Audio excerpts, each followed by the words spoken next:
NCTV45, The Train, anytime on your time. The Cedars is a great restaurant with outstanding Mediterranean food.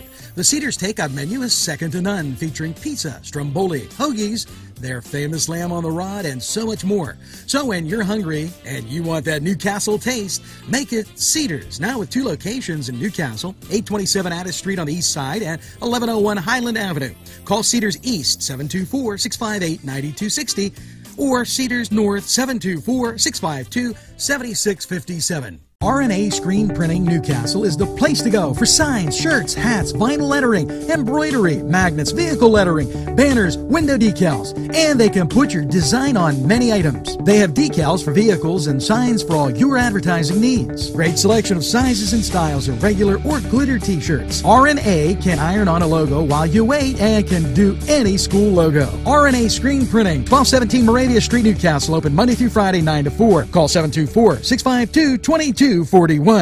The Beanery Depot and Deli. Coffee, made-to-order subs, snacks, and more. Meatball sandwiches, fresh and hot. Pepperoni rolls, fish sandwiches, chicken, milkshakes. The Beanery Deli. When you're hungry for something special, and it won't cost you a lot of beans.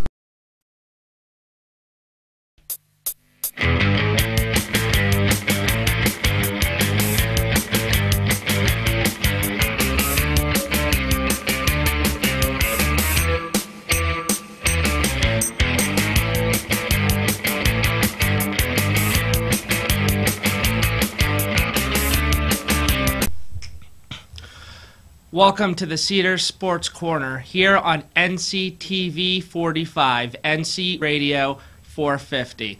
I'm Alex Salaverson, and I'm going solo today. Our value man, James Dotson, has come down with a 24-hour bug, and me and Prada don't want him here, so we told him not so nicely not to come.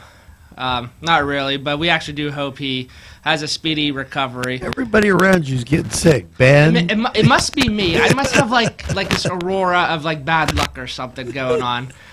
People I talk about getting sick or hurt, or people around me, and I did get over pink eye last week, which is why my eye was a little red on the show last week. But I think it's just that time of year. But anyway, before we get into fantasy football, I do want to talk about a couple other topics. And I usually like to do this when I'm the only one doing the show, because usually we have more time for this. So, I guess one thing I really want to talk about is Penn State's victory over Ohio State. And, Angelo, I don't know if you watched the game, but I think that was just huge for the Penn State program. They had so many recruits there, and I think that was, James Franklin's first win over a ranked opponent in 3 seasons? I was even for Penn State, and I'm never for Penn State. Oh, no, I mean, you're a Notre Dame guy. You can't be for Penn State. But it was really special because, one, they had the whiteout. 2, this was a year really for healing for the university, trying to mesh fences with the whole Paterno thing, and just the fact that it came over their rival Ohio State, arguably the nation's best program since the early 2000s, in front of all those recruits, James Franklin's biggest win in his career. You have to wonder, are they going to start to turn the corner now? And you know what? I hope they do, and here is why. No matter if you hate Penn State or not, it's good for college football when Penn State is good. It's good for college football when Notre Dame is good. It's great for college football when Michigan is good, and look at them now. And it's great for me now that I know that Penn State will be chasing Pitt. Even though I'm not a Pitt fan, I still harbor that because they didn't play for all those years. I know, and that's why I say it's good for college football. When Penn State is good, especially now that they're going to be continuing to play Pitt. I think they have a 4-year. I think they have like a 4-year agreement to play up until 2020, and I hope they extend this series past that. But, with Pitt beating Penn State earlier in the year, that was huge for the Pitt program, of course. And now that Penn State has beaten Ohio State, now you start to get crazy thoughts like, oh, could Pitt beat Ohio State? I wouldn't go that far, but this region and this part of the country, we want our programs to do well. We really want them to be as powerful as they can be, and I think we're starting to see that now. Yeah, all except in South Bend, where they're saying, "Where are the Irish?" instead of "Here come the Irish." Yeah, and that. We were talking last week after the show, how much longer does Brian Kelly get? I mean, he took Notre Dame to their first national championship since 1988, 4 years ago. Could he really be on the hot seat this quick? Well, if he loses an Army-Navy game, Southern Cal game, and Miami, who's coming up this week, wow. I mean, you've got two real arch rivals and two longtime rivals in there. And that 4-game stretch doesn't look good. Army and Navy are going to give it everything they got, and I don't expect anything less from the Canes or Southern Cal. Right. I mean, it's a shame because Brian Kelly, he's a controversial figure. And, there's obviously a giant portion of the fan base that loves him, a portion of the fan base that hates him, and then, that horrific incident with what happened to that kid years ago. Again, like I said, I want the traditional college football powers to be good. So, you wonder how much time Brian Kelly has left. If they completely tank the rest of the season, the seat's definitely on fire, I would say. Other news, Sidney Crosby's back on the ice, and that brought a smile to my face.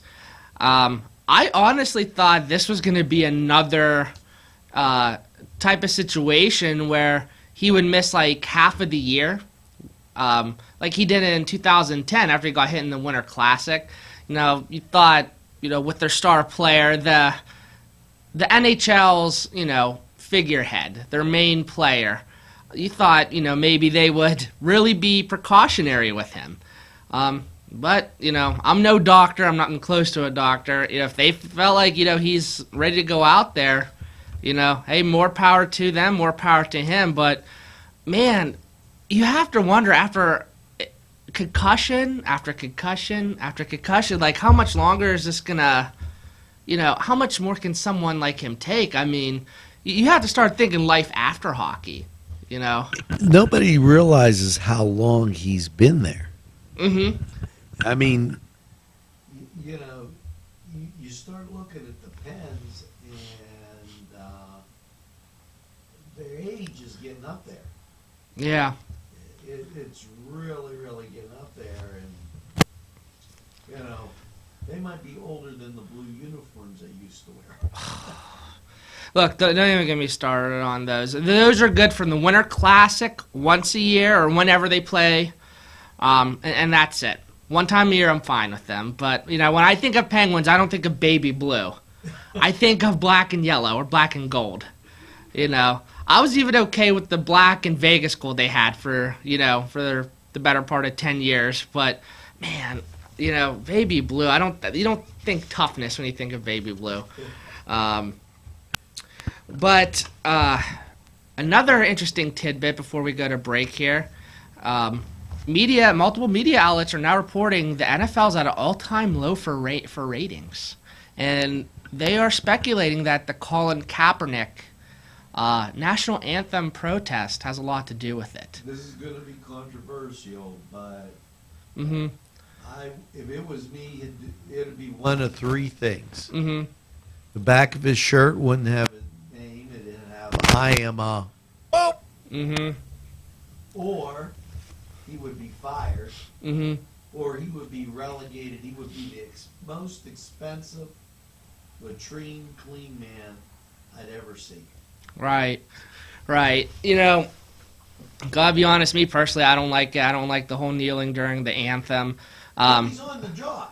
Yeah. And you can't protest on the job. Yeah, that's kind of what I'm saying. I mean, like, his argument is, hey, look, it worked. It brought attention to it.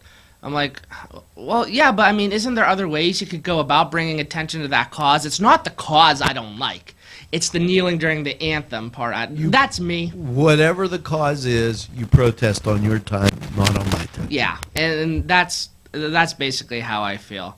All right, so that basically will finish up this first segment here, and then we will get into fantasy football here in the next segment. But before we go to break, how about a word from our sponsors? Come to Big Polly's Sports Bar in Newcastle. The place is spacious with all the seating you'll need, with 2 bars and a huge menu that features wings, pizza, sandwiches, burgers, pasta, and fries. Big Polly's is just right to watch the game. You'll love the sports memorabilia throughout the bar. There's plenty of parking too. Big Polly's Sports Bar in Newcastle at 207 East Long Avenue. Call 724-658-8800. That's 658-8800.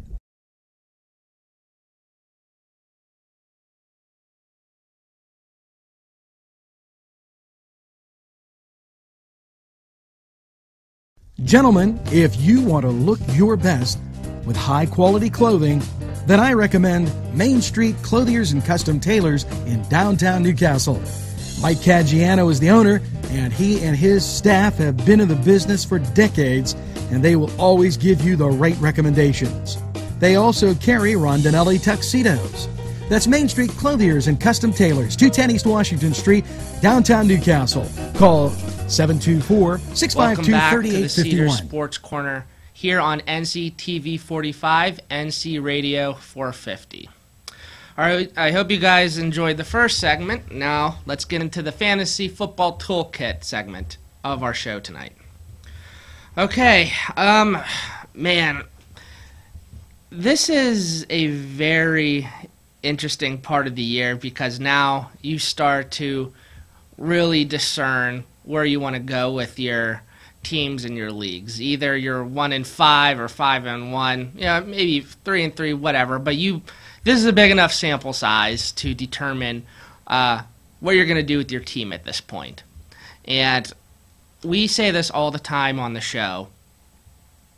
You go with what have you done for me lately. So if you're 1-5, you might have to take a bigger risk. You're 5-1, not really have to. Things are kind of working. But we always suggest playing the waiver wire. So with that being said, our own James Dotson has his weekly waiver wire pickup team. And let's get into that right now. If I could get my notes up here to work, here we go. Alrighty. Dotson actually has some good ones here and ones that I agree with. Alex Smith. He was one that I was going to suggest as a waiver wire pickup even before I saw his list.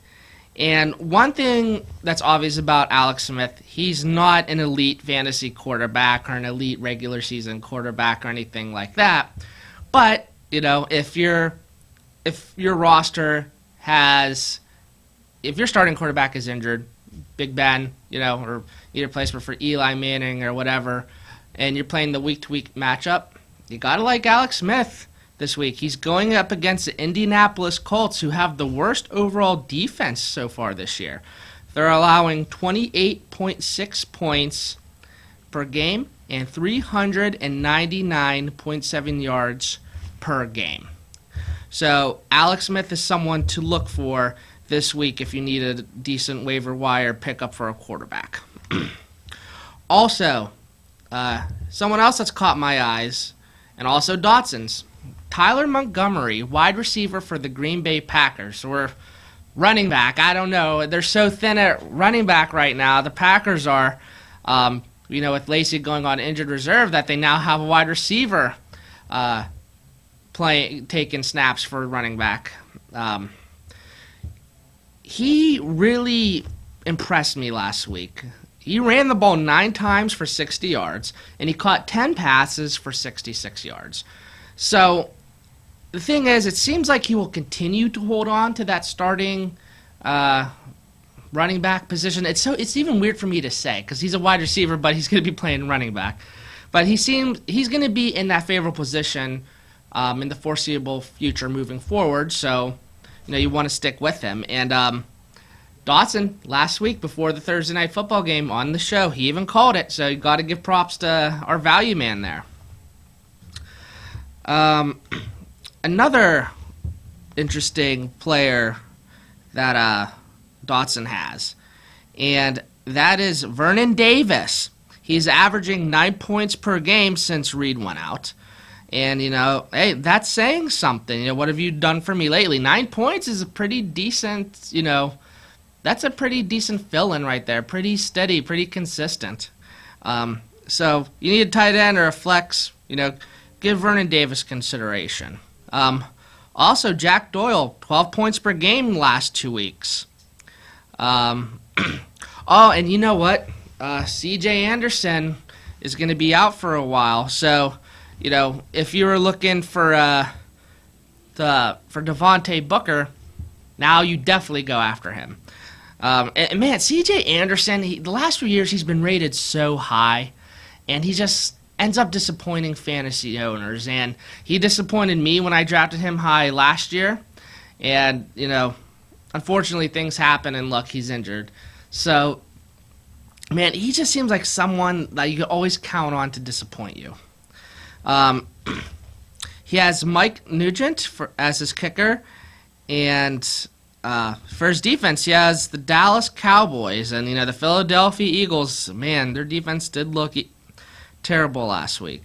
He also has Jamison Crowder, good deep threat, 100 yards last week, and Jacquizz Rodgers goes without saying now with their situation down in Tampa, so he's the guy going forward down there, of course.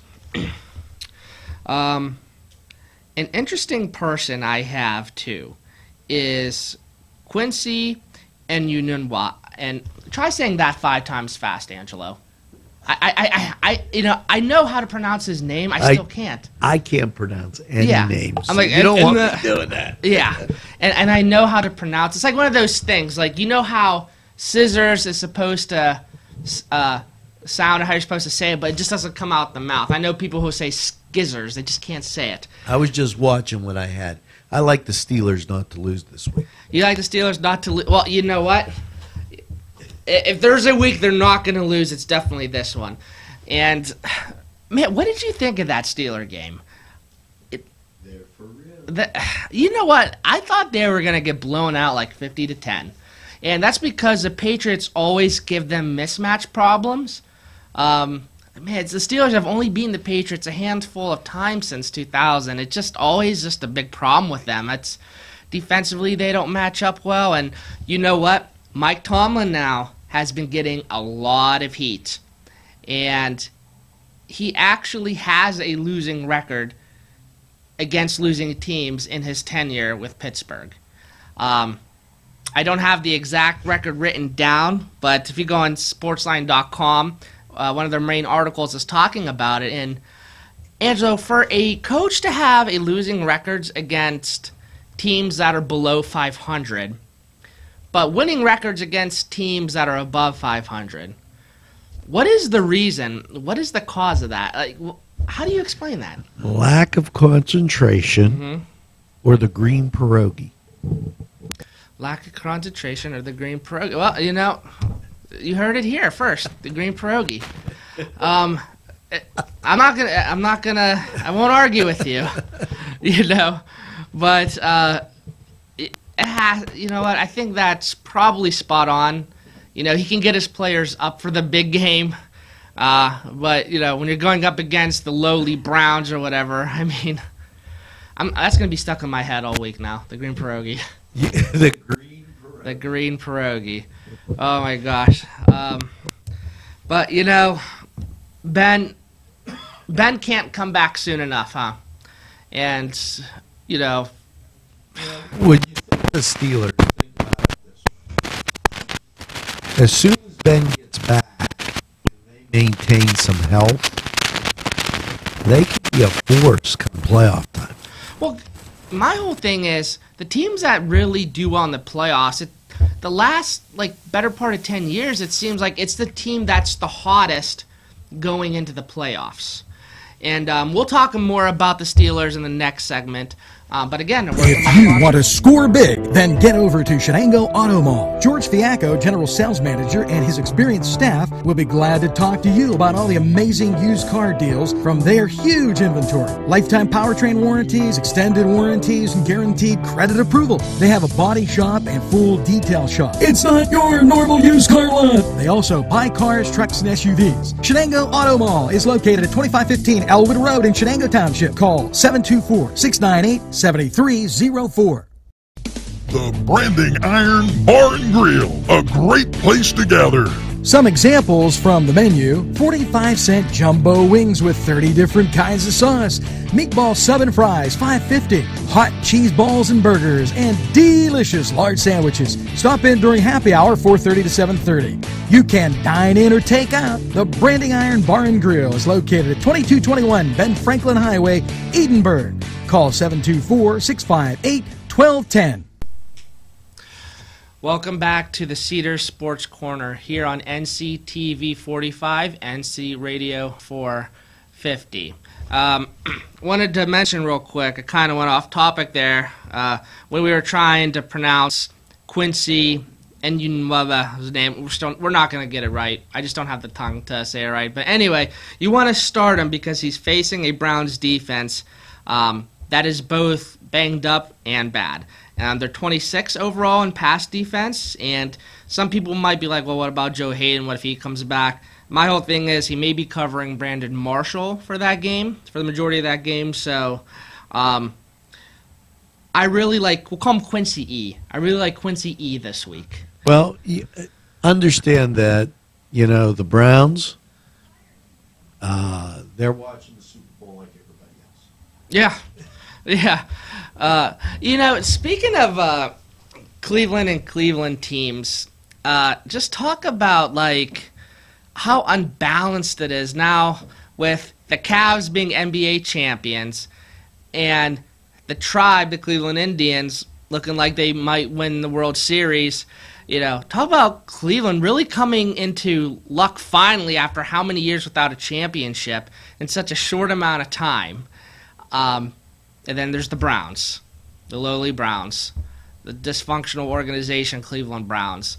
But, if you're a Clevelander, you're an Ohioan who loves all the Cleveland teams, I think most of them will take that trade-off. 2 championships and 2 championships in the Browns. The Browns bring you back to reality. Yeah, that's really true.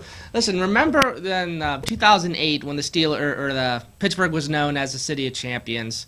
Steelers won the Pittsburgh known as a City of Champions with the Steelers winning the Super Bowl and the Pens winning the Stanley Cup. It was a city. Don't even make that. Don't make that correlation. That's Cleveland. Well, listen to what I'm saying. It was the City of Champions and the Pirates. You always added the Pirates, but then the Pirates finally got good. And now the Pirates had won in '79.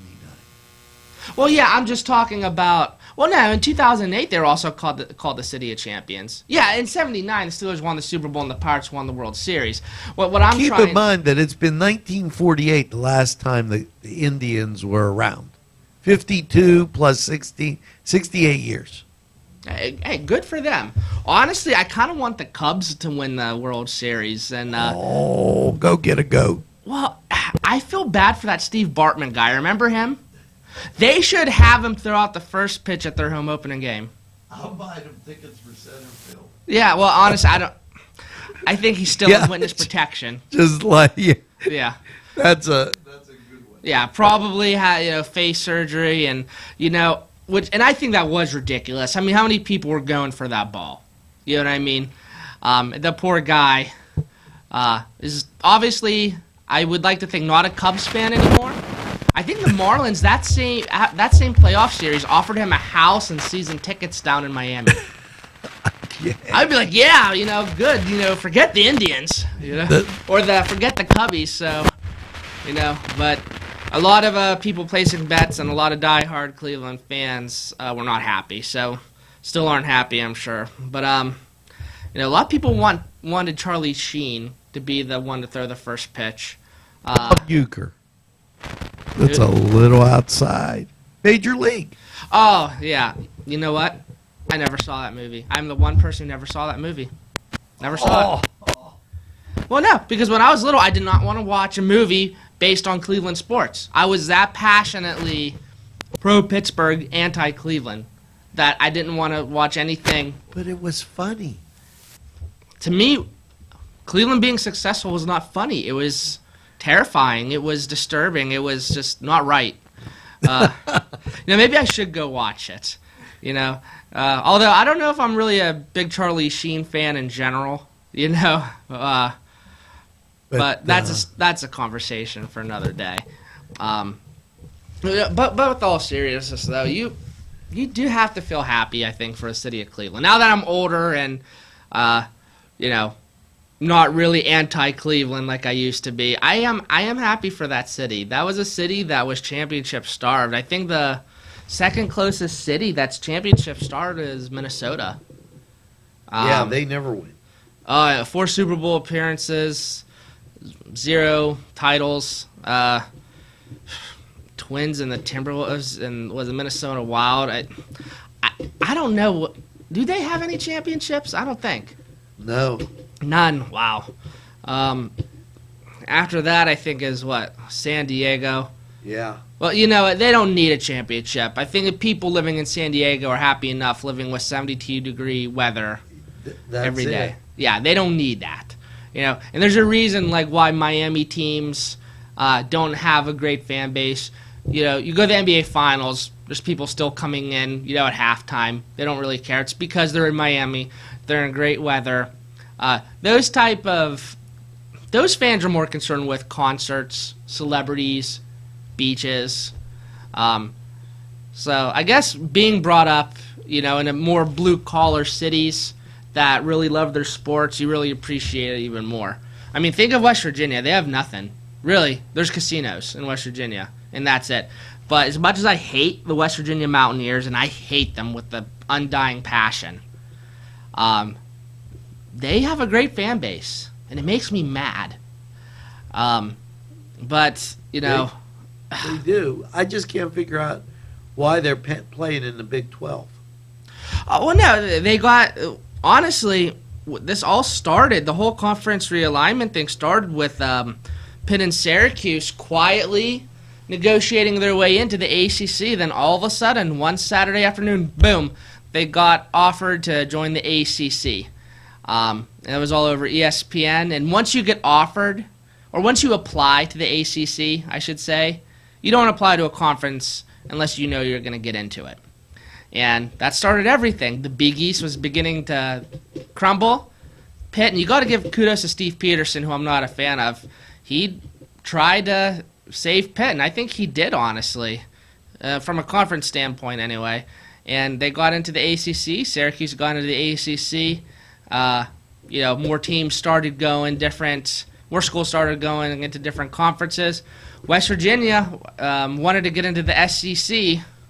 Guess the SEC didn't really want them. Can't say I blame them. That would have been wrong. That would have been weird. I don't... Well, I mean, I guess geographically maybe it's not the worst, but it still doesn't really make sense.